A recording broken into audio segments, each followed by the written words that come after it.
যুক্তরাষ্ট্রের president Donald Trump হুঁশিয়ারি দিয়ে বলেছেন, ইরান সমঝোতায় না এলে আগামী সপ্তাহে দেশটির বিদ্যুৎ কেন্দ্র ও সেতুগুলোতে আরও বড় হামলা চালানো হবে। ট্রাম্প বলেন, আগামী সপ্তাহে ইরানের জন্য পরিস্থিতি আরও কঠিন হবে। প্রথমে বিদ্যুৎ কেন্দ্র, তারপর সেতু কেন্দ্র আমাদের হামলার লক্ষ্য হবে।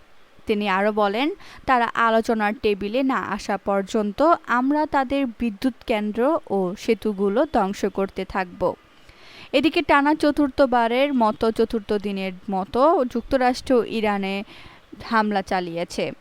একই সঙ্গে ইরানের বন্দরগুলোর ওপর আবারও নৌ অবরোধ আরোপ করেছে ওয়াশিংটন। গত 17 জুন কার্যকর হওয়া দুই দেশের যুদ্ধবিরতিও এখন কার্যত ভেঙে পড়েছে।